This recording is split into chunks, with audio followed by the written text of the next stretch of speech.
I'm 8 years old, it's fundraising season at school, and I've got a box of carrot milk to work through. Me, my cousin, and my sister go door to door. Hello, candy, cash, repeat. The sky turns pink. Last one, my sister asks. She's oldest, so she's boss. Me and my cousin nod our head. Across the street, I spot a brown bricked behemoth. I bolt. They're not even on the landing, but my fist is out. Tap, tap, tap. Nothing. So I try again. Tap, tap, tap. This time, a flash in the window. The curtain moves just a second, but I see it. The eye of a pelican. Then footsteps, walking away. That bitch walked away from us. My sister and my cousin turn around. They don't care, but I'm fuming. How dare she not even answer us? Yeah? You think you can walk away? My foot peels back. The gravel scrapes and paf! The door reverberates. 1, 2, 3. And finally, the fire is out. I'm free. The pelican woman whips open the door. Tu m'as cassé la porte! An arm yanks me away. She's shrieking threats. J'appelle ta mère, la police. You'll pay for this. But I can't care. I'm floating down the stairs, carried by my sister into the sight of my laughing cousin. She's doubled over behind a hedge, tears in her eyes. Safely out of sight, my sister gives up the responsible act and starts laughing too. They're all laughing, having fun, and I did this, my crazy ass. So I start looking for more crazy shit to do. I want more attention, more reactions, more everything. So I start to do dares. A lot of them. The riskier, the better. Until I did a dare and almost died. So I'm 17. It's my first day at Dawson College. I'm bouncing to chemistry, late and nervous. I only got a 64 in chemistry last year. Sorry, Dad. So this is not a good start for me. I get to the door, peek through that greasy little window, and all the seats are taken. My teacher notices me and he answers the door. He's an egg-shaped man with a bushy mustache and a tiny tie. I've taken his class on purpose. His top tag on Rate My Professor is caring, and I know I'm gonna need it. Without a word of reprimand about my lateness, he nods me to a seat in the back. I tippy-toe. And when I get there, between me and my seat sits an Oompa Loompa Terminator hybrid.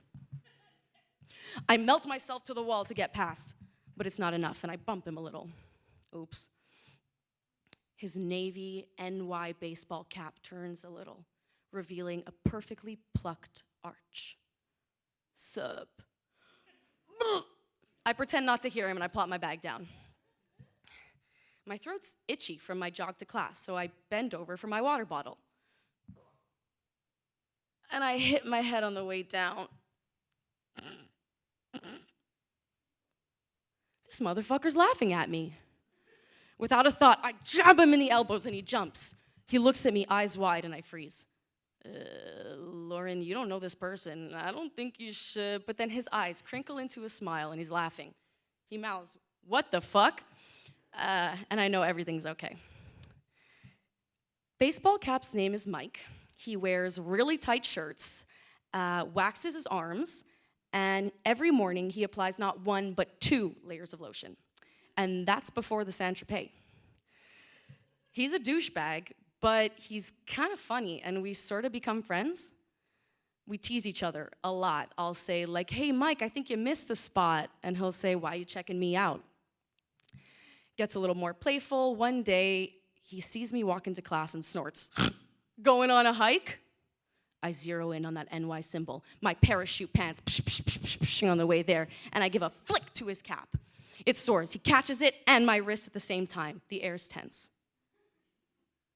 Someone's staring. I look, and 2 rows ahead, eyes narrowed in our direction, is Cynthia DeSanchez. Her clothes are tighter than Mike's, and her hair flips. A lot. When she does it, she usually looks at me and Mike, and sometimes there's a smile, but the smile's never for me. Dr. Macellani's voice ends our stare down. "Lab day, everyone. We file into a room that smells like formaldehyde with orange walls. Mike tells me it matches my hair. We watch as Dr. Macellani demonstrates our experiment. He takes a beaker of water and drops in a dusty white pebble about yay big. The pebble is made of pure sodium hydroxide, otherwise known as lye. Lye is the main ingredient in oven cleaner.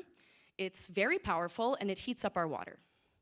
Back at our station, me and Mike bloop in our pebble and wait. I'm filling out the materials and methods section, but he's tapping his foot. He gives a sigh. Hey, Dexter's laboratory. Hey, what? His voice gets low and quiet, and he whispers, I dare you. My world stops. My leg tingles. Is there another door to break? He continues, I dare you to put one in your mouth. And he nods to the bottle of sodium hydroxide. Now, I may have almost failed chemistry. I may have a crush on Mike, but I'm not stupid. I want that feeling back, that shiny attention feeling. So I grab the bottle of sodium hydroxide, unscrew the cap, and 10 chalky white pebbles stare back at me. They look like mints. Look him dead in the eye, and his jaw drops. Not enough. I want more. I'm gonna swallow this thing. I gulp, and the sandy pebble is pulled to the top of my throat. I'm buzzing. This is crazy. This is wild. This burns. Holy shit, this fucking burns. Mike's eyes get wide in a different way. Nothing is coming out. Like an angel, Heimlichs me from behind. The pebble goes skidding out of my mouth across the table. There's still a fire in my throat, so I dive to the sink to put it out. Big mistake. In our experiment, the water got heated up by the lye, so now I'm spitting and choking up hot water. From the corner of my eye, Dr. Macellani's waddling over. I've got to get my shit together and fast. I do dares for attention from my peers, but this is not what gets approval from teachers. He scans me up and down, my red face, my watery eyes. He looks at Mike, the table, and his eyes stop at the uncapped bottle of sodium hydroxide. It was gum, I choke out. He's quiet, he doesn't believe me. I can see his brain working behind his eyes. He doesn't know what to do. Dr. Macellani, a student is calling him. By this point, I'm more pink than red, and I can manage a full breath. He gives me a last look, long and slow. Thumbs up, half smile. He shakes his head and walks away, unwillingly. I couldn't eat dinner that night. I had blisters all over the roof of my mouth and a strip of missing skin down the middle of my tongue, kind of like a hockey puck had slid across and ripped up the ice. I got, "Are you okay?" texts from my friends and lectures from my sister, but no check-in from Mike. He's not even in class the next day. Oh well. I take clean notes, and then I head to Tim's for a caffeine break. I'm in line when a giggle from Jugo Juice catches my attention. I turn, and it's Cynthia. She's got some kale-colored health drink, and her head's cocked back, laughing. Who's she? And then I see it. The NY symbol, the Cara Delevingne brows. It's Mike.